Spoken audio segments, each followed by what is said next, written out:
ಸಿಡಿದೆದ್ದಿದೆ. ಮಿತಿ ಮೀರಿದ ಅಕ್ರಮ ಫಲಕಗಳ ಬಗ್ಗೆ ಹಾವಳಿ ಶುರುವಾಗಿದೆ. ಕೋರ್ಟ್ ಛೀಮಾರಿಗೂ ಕೂಡ ಪಾಲಿಕೆ ಎಚ್ಚೆತ್ತುಕೊಳ್ತಾಗಿಲ್ಲ.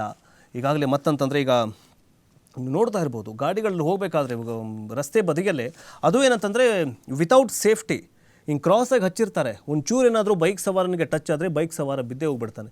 ಹಾಗೆ ಅವೈಜ್ಞಾನಿಕವಾಗಿ ಬೆಂಗಳೂರಲ್ಲಿ ಫ್ಲಕ್ಸ್ಗಳನ್ನು ಕಟ್ಟಿ ಈಗ ಮತ್ತೆ ಜನಾಕ್ರೋಶಕ್ಕೆ ಕಾರಣವಾಗಿದೆ. ಈಗ ಜನರು ಯಾರಿಗೆ ಬೈತಿದ್ದಾರೆ?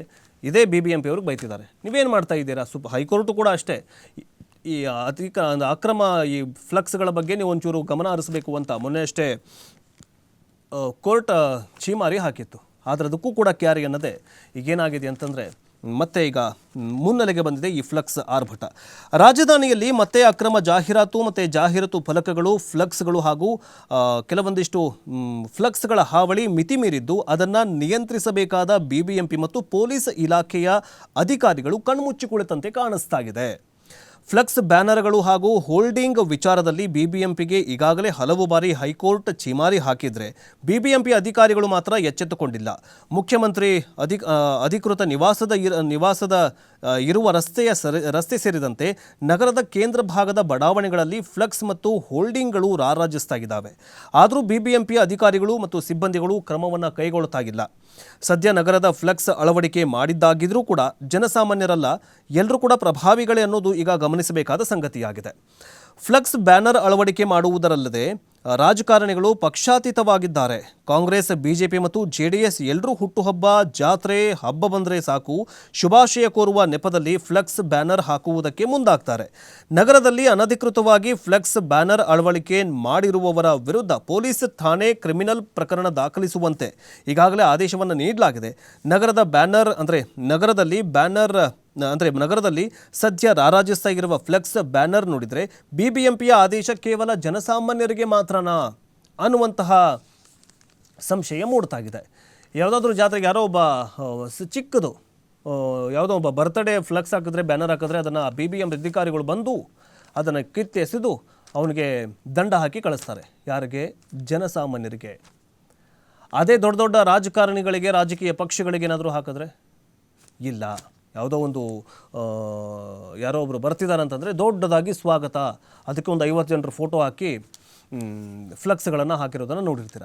ಆದರೆ ಬೆಂಗಳೂರಲ್ಲಿ ಅತಿ ಹೆಚ್ಚು ಈಗ ಫ್ಲೆಕ್ಸ್ಗಳು ಮತ್ತು ಬ್ಯಾನರ್ಗಳು ರಾರಾಜಿಸ್ತಾ ಇದ್ದಾವೆ. ಅದ್ರ ಬಗ್ಗೆ ಯಾಕೆ ನೀವು ರಾಜಕೀಯ ಪಕ್ಷಗಳಿಗೆ ನೀವು ನೋಟಿಸ್ ಕೊಡ್ತಾ ಇಲ್ಲ? ಅವರ ವಿರುದ್ಧ ಯಾಕೆ ನೀವು ಧ್ವನಿಗೆ ಎತ್ತುತ್ತಾ ಇಲ್ಲ ಅಂತ ಜನಸಾಮಾನ್ಯರೀಗ BBMPಯ ವಿರುದ್ಧ ಕಿಡಿಕಾರ್ತಾಗಿದ್ದಾರೆ. ಅದರ ಬಗ್ಗೆ ಇನ್ನೊಂದಿಷ್ಟು ನೋಡ್ತಾ ಹೋಗೋದಾದರೆ, ಧಾರ್ಮಿಕ ಸಭೆ ಸಮಾರಂಭಗಳಿಗೆ ಮಾತ್ರ 3 ದಿನ ಮಾತ್ರ ಫ್ಲೆಕ್ಸ್ ಬ್ಯಾನರ್ ಅಳವಡಿಕೆಗೆ BBMPಯ ಅಧಿಕಾರಿಗಳು ಅವಕಾಶವನ್ನು ನೀಡಿರ್ತಾರೆ. ಹುಟ್ಟುಹಬ್ಬ ಸೇರಿದಂತೆ ಯಾವುದೇ ವ್ಯಕ್ತಿಯ ಸಮಾರಂಭಗಳಿಗೆ ಫ್ಲೆಕ್ಸ್ ಬ್ಯಾನರ್ ಅಳವಡಿಕೆಗೆ BBMP ಅನುಮತಿ ನೀಡೋದಿಲ್ಲ. ಆದರೂ ಅನಧಿಕೃತವಾಗಿ ತಿಂಗಳುಗಟ್ಟಲೆ ಫ್ಲೆಕ್ಸ್ ಅಳವಡಿಕೆ ಮಾಡ್ತಾ ಇದ್ದಾರೆ. ಆ ಫ್ಲೆಕ್ಸ್ಗಳನ್ನು ತೆರವು ಮಾಡುವುದಕ್ಕೆ BBMP ಸ್ಥಳೀಯ ಸಿಬ್ಬಂದಿ ಮುಂದಾದರೆ ಅವರಿಗೆ ಬೆದರಿಕೆ ಹಾಕಿ ಕಳುಹಿಸಿಕೊಡ್ತಾರೆ. ಇನ್ನೊಂದು ಕಡೆ BBMP ಹಿರಿಯ ಅಧಿಕಾರಿಗಳು ಫ್ಲೆಕ್ಸ್ ತೆರವಿನ ವಿಚಾರದಲ್ಲಿ ದಕ್ಷತೆ ತೋರ್ತಾ ಇಲ್ಲ ಅನ್ನುವಂತಹ ಆರೋಪ ಇದೆ. ಯಾರೋ ಒಬ್ಬ ಸಿನ್ಸಿಯರ್ ಆಫೀಸರ್ ಹೋಗ್ತಾರೆ, ಯಾಕಂದರೆ ಇದನ್ನು ಹಾಕಿದ್ದಾರೆ ಅಂತಂದರೆ ಅವ್ರಿಗೆ ಧಮಕಿ ಹಾಕಿ ಕಳಿಸ್ಬಿಡ್ತಾರಂತೆ. ಸೊ ಅದಕ್ಕೋಸ್ಕರ ಈ ಫ್ಲೆಕ್ಸ್ ವಿಚಾರವೇ ಬೇಡ, ನೀವೇ ಏನಾರು ಮಾಡ್ಕೊಂಡು ಸಾಯಿರಿಯಪ್ಪ ಅಂತಂದ್ಬಿಟ್ಟು ಈ ಅಧಿಕಾರಿಗಳು ಕೂಡ ಸುಮ್ಮನೆ ಹೋಗ್ಬಿಟ್ಟಿದ್ದಾರೆ, ಜಿಡ್ ಹಿಡಿದೋಗ್ಬಿಟ್ಟಿದ್ದಾರೆ. ಆ ಫ್ಲೆಕ್ಸ್ಗಳನ್ನು ಹಾಕ್ತಾರೆ. ಆ ಫ್ಲೆಕ್ಸ್ಗಳ ಬಗ್ಗೆ ಏನಂತಂದರೆ ರೋಡ್ಗೆ ತುಂಬ ಏನಂತಂದರೆ ಸಾರ್ವಜನಿಕರು ಓಡಾಡೋದಕ್ಕೆ ತೊಂದರೆ ಆದರೂ ಕೂಡ ಜನಸಾಮಾನ್ಯರು ಕೂಡ ತಲೆ ಕೆಡಿಸ್ಕೊಳ್ತಾ ಇಲ್ಲ, ಅಧಿಕಾರಿಗಳು ಕೂಡ ತಲೆ ಕೆಡಿಸ್ಕೊಳ್ತಾ ಇಲ್ಲ. ಈಗ ಏನಾಗಿದೆ ಅಂತಂದರೆ ಈ ಫ್ಲೆಕ್ಸ್ ಏನಂತಂದರೆ ಫ್ಲೆಕ್ಸ್ ವಾರಿಗ ಮತ್ತೊಂದು ಹಂತವನ್ನು ತಲುಪಿದೆ. ಅದೇ ಮೊದಲೇ ಹೇಳ್ದಂಗೆ ರಸ್ತೆಯ ಅಕ್ಕಪಕ್ಕದಲ್ಲಿ ದೊಡ್ಡ ದೊಡ್ಡ ಕಟೌಟ್ಗಳು, ಫ್ಲೆಕ್ಸ್ಗಳು, ಬ್ಯಾನರ್ ಅಳವಡಿಕೆ ಮಾಡುವುದರಿಂದ ವಾಹನ ಸವಾರರಿಗೆ ತೊಂದರೆ ಉಂಟಾಗ್ತಾಗಿದೆ. ಪೂರ್ವ ಮುಂಗಾರಿನ ಗಾಳಿ ಅಂದರೆ ಈಗಾಗಲೇ ಗಾಳಿ ಮಳೆ ಶುರುವಾಗಿದೆ. ಯಾವಾಗ ಬೇಕಾದರೂ ಅವುಗಳು ಸಂಚರಿಸುವ ವಾಹನಗಳ ಮೇಲೆ ಬೀಳಬಹುದು. ನಾಗರಬಾವಿ ವೃತ್ತದಲ್ಲಿ ಶಾಸಕ ಕೃಷ್ಣರ ಬೆಂಬಲಿಗರು ಹಾಕಿದಂತಹ ಕಟೌಟ್ ಬಿದ್ದು ತೀವ್ರ ತೊಂದರೆ ಉಂಟಾಗಿದ್ದನ್ನು ಗಮನಿಸಬಹುದಾಗಿದೆ. ಆದರೂ ಕೂಡ ಪಾಲಿಕೆ ಅಧಿಕಾರಿಗಳು ಎಚ್ಚೆತ್ತುಕೊಂಡಿಲ್ಲ. ಅಫ್ಕೋರ್ಸ್ ಏನಂತಂದರೆ ಈಗಾಗಲೇ ಗಾಳಿ ಮಳೆ ಶುರುವಾಗಿದೆ. ಆ ಫ್ಲೆಕ್ಸು ಬರೀ 3 ದಿನ ಹಾಕಬೇಕಂತ ಒಂದು ರೂಲ್ಸ್ ಇದೆ ಅಂತೆ. ಆ 3 ದಿನ ಅಲ್ಲ, 3 ತಿಂಗಳು ಅದೇ ಫ್ಲೆಕ್ಸು, ಆ ಫ್ಲೆಕ್ಸ್ ಮೇಲೆ ನೀರಲ್ಲ, ಆ ಗಲೀಜು ಏನಂತಂದರೆ ಕೊಚ್ಚೆ ಬಿದ್ದರೂ ಕೂಡ ಅದನ್ನು ಯಾರೂ ತೆಗೆಯೋರೇ ಇರಲ್ಲ ಅಂತ